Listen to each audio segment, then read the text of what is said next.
Boa noite, pessoal. Boa noite. Ai, ai. Tô vendo lá o muro cheio. Nossa, hoje tá mais cheio do que ontem, gente. Graças a Deus, né? Mas estamos aqui para mais um dia, mais uma leitura, mais um capítulo. Ontem estudamos um capítulo muito complicado, né? Muito longo e complicado. Hoje vamos estudar um outro capítulo também complicadinho. Mas vamos lá, porque o profeta Ezequiel, o Senhor o usou de uma forma diferente da forma que ele usava o profeta Jeremias. Vocês estão vendo a diferença de um profeta para o outro, né? Ezequiel, talvez por Ezequiel estar lá no exílio, lidando com quem conseguiu escapar, lidando com quem era suposto para ser o remanescente, estava behaving, estava comportando muito mal. Então, as alegorias que o profeta Ezequiel fazia eram muito fortes, para sacudir o povo e falar: acorda, gente, acorda. Senão Israel vai ser dizimado, porque o Eterno não vai ter conchavo com quem faz coisa errada. Ele vai continuar destruindo até que sobre um, como foi Abraão. Então, a alegoria de hoje também vai ser uma outra alegoria que ele vai fazer, vai ser uma continuação, né? E a gente vai poder entender um pouco mais daquilo que ele está falando. Interessante é que Ezequiel estava no exílio. As notícias que ele tinha de Jerusalém eram só quando chegavam pessoas que estavam fugindo de Jerusalém e indo para a Babilônia. Ou senão os oficiais que estavam indo e vindo, né, do cerco, os oficiais da Babilônia que estavam indo e vindo do cerco de Jerusalém. Era a única forma que ele tinha de saber notícias. Minha pele está bem sensível por causa do trabalho que eu estou fazendo. Então, está bem sensível. Aí, estamos aí nessa situação com o profeta Jeremias, com o profeta Ezequiel. O profeta Jeremias estava em Jerusalém e o profeta Ezequiel no meio dos cativos na Babilônia. Hoje eu estava ouvindo, comecei a ouvir, depois eu me irritou profundamente. E eu tirei do canal que estava. Era um judeu, brasileiro, sendo entrevistado por uma menina, que também era judia, tudo aí do Brasil. Mas ele diz que não é satanista, mas ele é bruxo. Ele não acredita que existe Lúcifer como o rei das trevas. Ele não acredita nisso. Quer dizer, ele não acredita no Satanás, né? Em Satã, ele não acredita. Então, aquele rapaz que Jesus expulsou os demônios dele lá, não sei o que que era, não, na cabeça dele, né? Aliás, ele não gosta de Jesus. Já começou por aí. Mas eu percebi que esse povo, eles usam as escrituras para conforme, para, como é que eu vou dizer isso? Para validar as ideias deles. É isso que eles não usam. Ele estava usando o profeta Isaías, ele usou o profeta Isaías e outro profeta que ele usou. Ele usou o Torá também, os primeiros livros, né? Para validar as ideias dele. Mas são leituras seletivas, gente. Leitura seletiva. Eu duvido que esse rapaz vai fazer o que nós estamos fazendo aqui. como é que ele vai explicar toda essa maldade se não há um agente para induzir a maldade? Eu sei que tudo vem do eterno, nada que existe, nada, nada, nada, nada, inclusive Lúcifer foi criatura do eterno. E o eterno vai dar um jeito de trazer Lúcifer de volta para o todo, de uma forma ou de outra. Ou tirando toda a capacidade mental dele e regredindo ele a uma simples bola de energia, mas ele vai resgatar, porque a energia é dele, é do eterno. O eterno deu essa energia para ele e ele usou ela mal. Então ele vai tirar dele todo o que ele deu. De alguma forma ele vai fazer isso. No final, ou quando ele quiser fazer, porque até agora ele ainda não fez. Lúcifer ainda está preso. Mas são leituras seletivas. Eu quero ver estudar assim, sabe? Versículo por versículo, para poder entender o que é realmente o eterno e o que é realmente o bem e o mal. Se ele é um bruxo, ele também faz maldade. Então, de que lado ele está? Né? Memória seletiva, leitura seletiva, interpretação seletiva.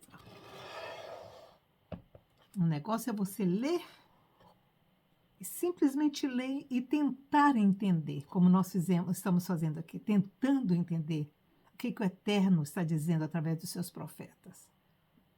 Porque essa realidade aqui não foi só para aquela época, ela é para nós também. Porque nós não mudamos em nada, na dica de nada. Nós vamos ver aqui agora mais um capítulo para vocês verem. O capítulo de ontem, falando do adultério de Jerusalém, o que as igrejas estão fazendo hoje? No adultério geral, total. São poucas as que estão fiéis. Como o Eterno disse,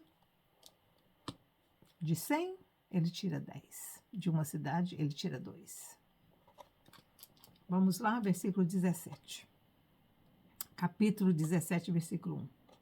2 águias e uma videira. Essa videira, Jerusalém de novo, tá, gente? As 2 águias, nós vamos estudar e ver quem elas são. Veio a mim a palavra do Senhor. Filho do homem, propõe uma alegoria e usa de uma parábola para com a casa de Israel. E dize, assim diz o Senhor Deus, uma grande águia de grandes asas, de farta plumagem, cheia de penas de várias cores, veio ao Líbano e levou o mais alto ramo de um cedro.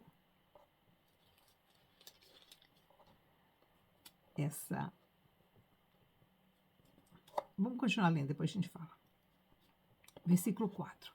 Arrancou a ponta mais alta dos seus ramos e a trouxe a uma terra de comércio e a pôs na cidade de comerciantes. Tomou da semente da terra e a lançou num campo fértil. Plantou-a como um salgueiro junto a muitas águas. E ela brotou e tornou-se uma videira muito larga, de pouca altura, virando-se para a águia os seus ramos, mas as suas raízes ficaram debaixo dela. Tornou-se numa videira e produzia sarmentos e lançava renovos. Houve ainda outra grande águia de grandes asas e cheia de penas. Essa videira lançou para ela as suas raízes e estendeu para ela os seus ramos, desde a cova do seu plantio para que a regasse. Vamos lá. Dá para dar uma paradinha aqui agora. Essa primeira águia, toda bonita, linda, maravilhosa, é a Babilônia, que foi lá no Líbano primeiro ela atacou lá em cima, acima, no norte de Israel. Ela não desceu para Jerusalém. Ela atacou lá em cima, a Síria, o Líbano, a Samaria, que fica lá em cima também. E não desceu para Jerusalém. E aí, o que ela fez? Ela pegou todo mundo, que ele fala aqui. Aí, ó. Aqui no versículo 3. Veio ao Líbano e levou o mais alto ramo de um cedro. Quer dizer, ele foi para o Líbano e para a Síria, aquele povo lá de cima, e levou todo mundo cativo para a Babilônia. Tá? Os mais altos, os mais ricos, os mais poderosos, e plantou ele em Babilônia para que eles continuassem comercializando, porque Líbano sempre foi um bom comerciante, eles sempre foram muito bons comerciantes, e Nabucodonosor sabia disso, ele queria trazer riqueza para a Babilônia. Então ele levou os libaneses para lá, para eles prosperarem, os sírios também, etc. Vai todo mundo trabalhar. E aí, ele foi lá para Jerusalém, mas não foi para tomar. Ele plantou uma semente em Jerusalém. Quem é essa semente? Ele plantou o rei. Como que era o nome dele? Como que era o nome daquele rei? Um dos filhos lá de Josias, sem ser o Ezequiel, o Zedequias foi o antes dele, aquele que depois ele rebentou ele inteirinho na pedra, tá? Ele jogou ele pelo coisa. Era Jeroboão? Não, Jeroboão é o filho de Salomão. Jeconias, era um nome assim, né?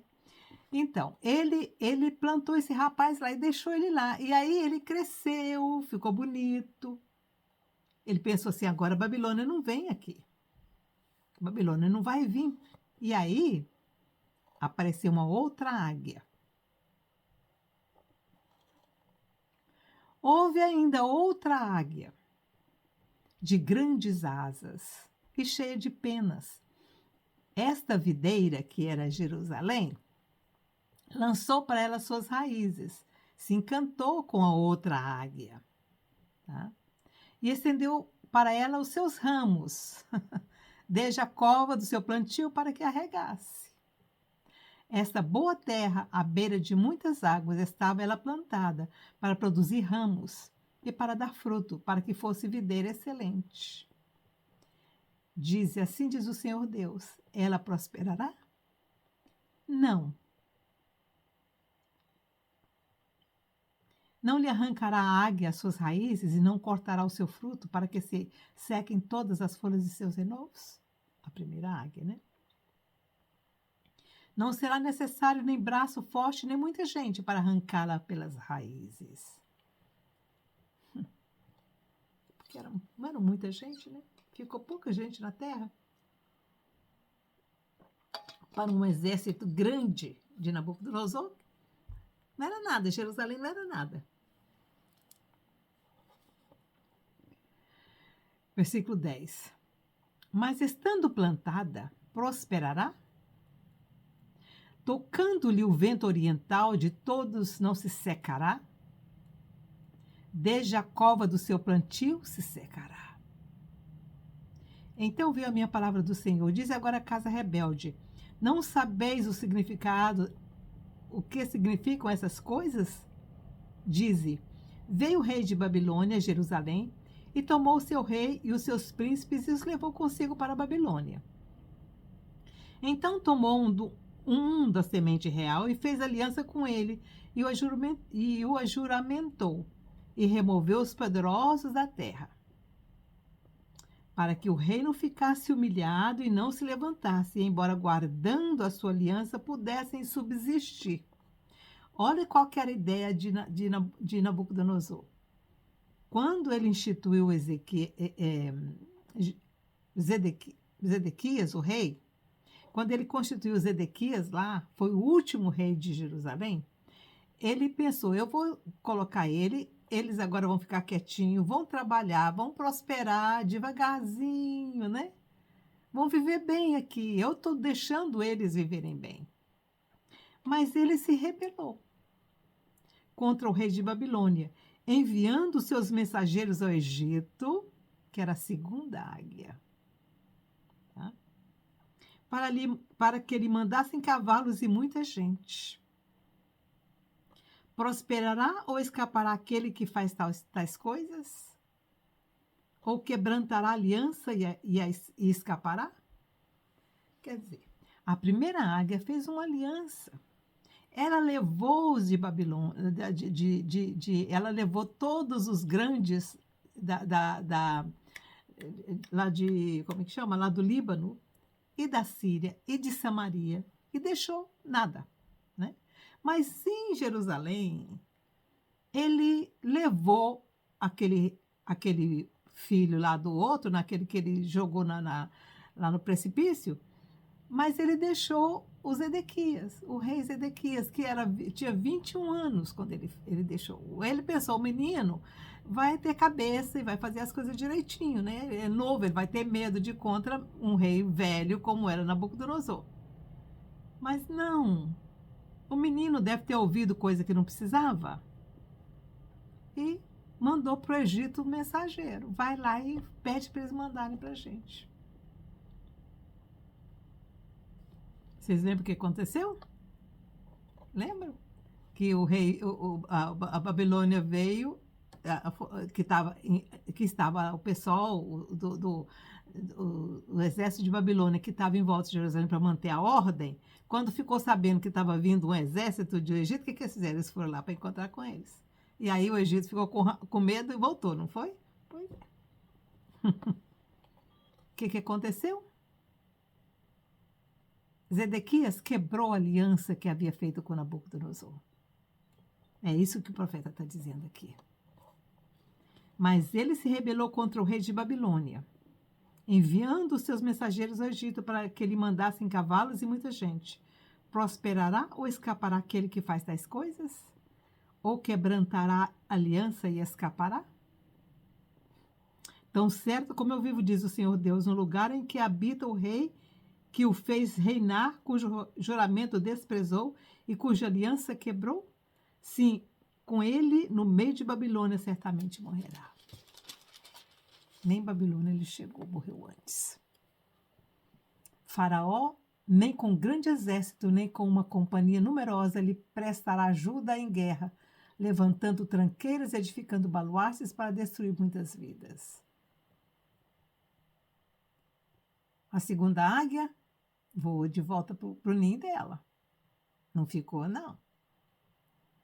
Versículo 18. Ele desprezou o juramento, quebrantando a aliança. Era de se esperar. Eles não cumpriram nem a aliança com o Eterno, vai cumprir com outro rei? Claro que não, né, gente? Ele desprezou o juramento, quebrantando a aliança, porque deu a mão e fez todas as coisas, não escapará. Portanto, assim diz o Senhor Deus, tão certo como eu vivo, farei recair sobre a sua cabeça o meu juramento que quebrantou. Agora o Senhor não só vai cobrar o juramento que ele quebrou com o rei Nabucodonosor, mas o juramento que ele quebrou com o Senhor. Versículo 20, estenderei sobre ele a minha rede e ele será apanhado no meu laço. Levá-lo-ei para a Babilônia e ali entrarei em juízo com ele pela rebeldia com que se rebelou contra mim. Todos os seus fugitivos, com todas as suas tropas, cairão a espada, e os que restarem serão espalhados em todas as direções. Então saberão que eu sou o Senhor, que o Senhor disse. Gente, é incrível. Ezequiel não sabia de nada do que estava acontecendo lá em Jerusalém. Mesmo assim, o Senhor revelava tudo para ele. Tudo. Era Jeremias falando com Ezequias em Jerusalém e o Senhor avisando lá para os fugitivos, lá para os exilados, o que estava acontecendo na terra de Jerusalém, na terra de Israel. Versículo 20. Estenderei sobre ele a minha rede e ele será apanhado no meu laço. Levá-lo-ei para a Babilônia e ali entrarei em juízo com ele pela rebeldia com que se rebelou contra mim. Todos os seus fugitivos, com todas as suas tropas, cairão à espada. Não foi o que ele fez? O Nabucodonosor matou todos os oficiais dele, todos os governantes dele na frente dele, e depois matou ele. Então sabereis que o Senhor o disse. Bom, quem ia saber que o Senhor tinha dito não foi quem morreu, né? Era os que estavam lá, os que estavam cativos, os que estavam exilados. Aí eles iriam saber, porque o profeta havia falado e aconteceu, e aí eles saberiam que o Senhor que havia dito através do profeta. Versículo 22. Assim diz o Senhor Deus: também eu tomarei o topo do cedro e o plantarei. Do principal dos seus renovos cortarei o mais tenro e o plantarei sobre um monte alto e sublime. O que o Senhor está dizendo aqui?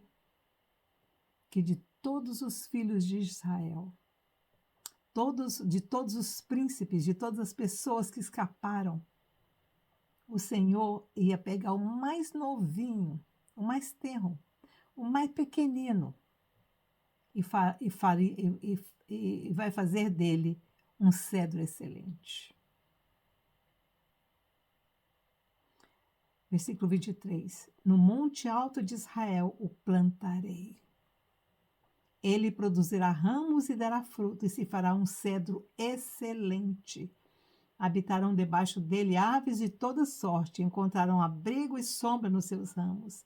Assim saberão todas as árvores do campo que eu, o Senhor, abati a árvore alta, elevei a árvore baixa, sequei a árvore verde e fiz reverdecer a árvore seca.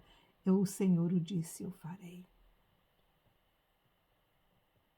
Gente, esse último versículo aqui, versículo 23 e 24. Esses dois versículos últimos são muito escatológicos. O que o Senhor está dizendo?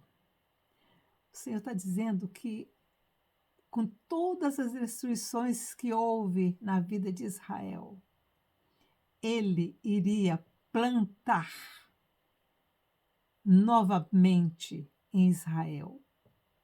No monte alto de Israel o plantarei. Ele produzirá ramos e dará frutos e fará um cedro excelente. Habitarão debaixo dele aves de toda sorte, encontrarão abrigo e sombra dos seus ramos. Muito bonito, né? Isso ainda não tem acontecido literalmente, né, gente? Muitas nações vão a Israel todo ano. Agora não por causa da guerra, né? Mas até o ano passado a gente ia para lá sem problema. E realmente Israel e Jerusalém sempre foi um abrigo, né? Versículo 24. Assim saberão todas as árvores do campo que eu, o Senhor, abati a árvore alta, elevei a árvore baixa, sequei a árvore verde e fiz reverdecer a árvore seca. Eu, o Senhor, o disse, eu farei. Até 1947, ninguém acreditaria que aquela árvore seca ia reverdecer de novo. Mas o Senhor disse que eu, o Senhor, o disse, e eu farei. O Senhor fez. Usando homens, como o nosso brasileiro, que deu o último voto para a formação do Estado de Israel.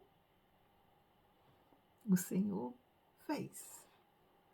Hoje, Israel é uma árvore linda, frondosa,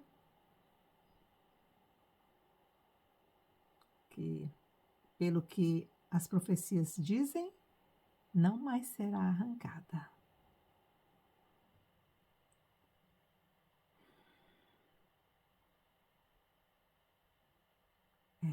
Nós não sabemos o que o Eterno está planejando para fazer com que todas as outras profecias se completem, mas nós confiamos no programa do Eterno.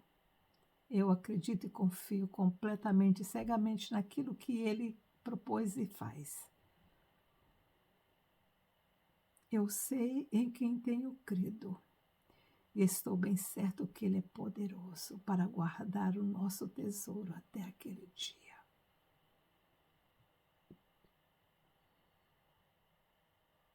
Graças a Deus, louvado seja. E eu sei que Ele vai cumprir esses 2 últimos versículos desse capítulo das águias e da videira.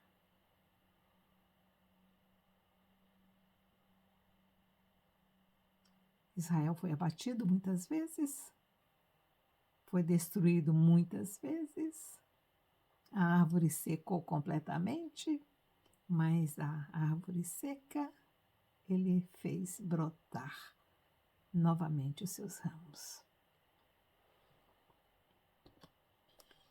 E todos os levantes que estão se levantando contra Israel agora, está tudo no projeto do Eterno. Não se preocupem, é tudo planejado.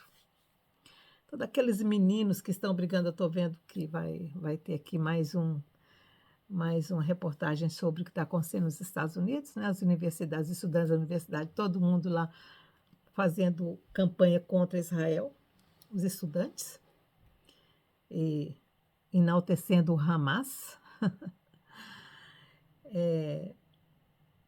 Tudo isso está no plano, está no projeto. Tá? No final dos tempos, somente 3 nações ou 2 nações vão estar do lado de Israel. E o Brasil, aparentemente, não vai ser um deles. Portanto, o castigo para o Brasil vai vir. Se o governo não mudar até lá, né? Vamos ver. Mas nós confiamos no projeto, nós confiamos naquilo que o Eterno tem preparado. E tudo que ele faz é bom. Né? Fiquem com Deus, tenham uma boa tarde, uma boa noite no Brasil. Tchau, tchau.